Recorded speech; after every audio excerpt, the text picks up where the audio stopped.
Buenas tardes, cordial saludo, tutor y compañeros. Mi nombre es Leticia Salamanca, soy estudiante de zootecnia y a continuación voy a explicar la historia natural de la enfermedad correspondiente al área de epidemiología. La historia natural de la enfermedad se refiere a la evolución de una enfermedad en un individuo a través del tiempo. La historia natural de la enfermedad comprende básicamente dos periodos: el periodo prepatogénico, que precede la infección y sus posibles manifestaciones clínicas por el contacto efectivo entre el agente y el hospedador, y el periodo patogénico, que es la respuesta orgánica del hospedador ante el agente, el cual se separa del plano subclínico. Aquí ya aparecen los signos clínicos, ya aparecen los síntomas. Y el agente etiológico. Este es como un huésped susceptible bajo condiciones ambientales favorables que sirven para perpetuar una enfermedad. Se diferencia en tres tipos de agentes que son, en primer lugar, los agentes físicos, como es el calor, el frío, la humedad, la radiación, el ruido, los traumatismos. Está también los agentes químicos, que es, por ejemplo, el veneno, los tóxicos, los ácidos. Y los agentes biológicos, que tal vez creo que son como los más importantes, porque es donde están los priones, están los virus, las bacterias, los hongos, los protozoarios y los metazoarios. De pronto se me escapa alguno por ahí que no me acuerdo cuál es. Dentro de las variables más representativas en un agente biológico con relación a las enfermedades infecciosas, se clasifican en primer lugar por su morfología, es decir, por su tamaño, su forma, su composición, incluso por su coloración. Esto pues determina su ruta digamos, de penetración, el tipo de transmisión. Según la forma, pues pueden ser o se pueden clasificar si son cocos, si son bacilos, si son bacterias, o en su defecto si son espirilos, como lo vimos en el laboratorio, que de acuerdo a la coloración que presenten, pues los clasificamos. Se clasifican también por el nivel de infecciosidad. Esta es como la capacidad de un agente para penetrar y multiplicarse en el hospedero, y la capacidad replicativa del agente en la forma, digamos, larvaria. Estos se multiplican prácticamente muy rápido. Está también, digamos, el nivel de patogenicidad, está el nivel de virulencia. Por ejemplo, en el nivel de virulencia está la capacidad que tiene la gente para producir casos graves o fatales. Por ejemplo, en el número de casos fatales que hay, por ejemplo, en la enfermedad, como es el caso que se presenta en la rabia, digamos, en perros. También está el grado de inmunogenicidad. Esta pues es como la capacidad que, digamos, tiene ese agente de inducir una respuesta protectora inmune por parte del hospedero, como la palabra lo indica. Por otro lado está el grado de variabilidad, que es la capacidad de adaptación de la gente a condiciones cambiantes del hospedero o del ambiente.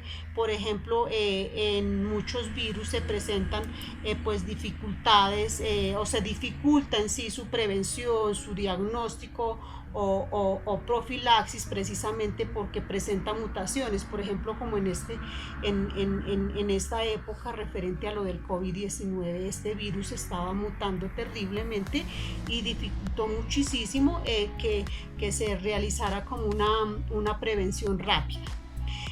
Otro factor muy importante tiene que ver con el hospedero o el huésped. Este pues es como el que permite el alojamiento de un agente infeccioso, que puede o no sufrir la acción de dicho agente. Dentro de los primeros, estos, digamos, se pueden identificar, digamos, que a través de la especie. ¿Por qué a través de la especie? Porque hay individuos que pueden ser susceptibles a un agente específico. Por ejemplo, en el caso de los equinos se presenta la fiebre, digamos, la anemia infecciosa equina. Por ejemplo, en el caso de los porcinos se presenta la fiebre porcina clásica, que se da expresamente en porcinos. La cistercosis y tenesiosis pues se presenta exclusivamente en cerdos. Por ejemplo, el caso del ganado cebú o brahman, se da la piroplasmosis expresamente en razas cebú y brahman. En el caso, por ejemplo, de las enfermedades que se dan en las aves, que es el Newcastle, se da exclusivamente en aves. La fiebre aftosa, pues por ejemplo, en ganado, en razas bovinos. También tiene mucho que ver, por ejemplo, con las razas. ¿Por qué? Porque hay ciertas razas que poseen susceptibilidad frente a un mismo agente. Por ejemplo, hay esto referente a las características genéticas, como es el caso del carcinoma mamario en caninos de raza boxer, o la displasia de cadera, por ejemplo, en pastor alemán, la queraconjuntivitis en bovino Hereford. ¿Por qué? Porque estos de raza Hereford son generalmente de cara blanca, llegan los rayos solares, penetran en los ojos y se va a causar pues como estas anomalías. También se presenta la piroplasmosis en ganado cebú. Otro factor también que tiene que ver es lo referente al sexo, si es, digamos, hembra o si es, digamos, macho. Por ejemplo, en el caso de las hembras, se presentan muchos casos en las hembras con mastitis, se tienen problemas de metritis. En el caso de los machos, pues se presentan problemas tumorales en las células de Sertolini, se presenta balinitis, se presenta orquitis. La condición hormonal pues como que tiene un efecto sobre, digamos, la susceptibilidad a muchas de las enfermedades, ¿no? La edad también es un factor muy importante. ¿Por qué? Porque a la mayoría de animales jóvenes les dan problemas neumónicos, les dan problemas de diarrea. También hay animales también problemas animales viejos, les dan problemas degenerativos o tumorales. O sea, ¿qué quiere decir? Pues que esta variable se encuentra directamente relacionada con el estado, digamos, inmunológico del individuo. También está otro factor muy importante, que es, digamos, el estado fisiológico. Digamos que hay diversos estados de alteración funcional del hospedero, como es la tensión, la gestación, la desnutrición, la castración, que pueden disminuir o aumentar la susceptibilidad al ataque de agentes. Por ejemplo, en este caso, hay situaciones donde cuando hay un nivel excesivo de estrés, hay mucha, digamos, que liberación de cortisol, lo que esto hace que se le bajen, digamos, las defensas o el sistema inmunológico y llegue un ataque de agentes patógenos. Otro factor también como muy importante es el ambiente físico. Dentro de este pues es posible identificar, por ejemplo, el clima, las condiciones atmosféricas, la temperatura, la radiación solar, la humedad, las corrientes de aire, la precipitación, la hidrografía. Bueno, todas ellas como que tienen un efecto directo sobre la presencia y permanencia y proliferación y diseminación de los hospedadores y sus agentes. Otro factor también muy importante es lo referente al ambiente socioeconómico.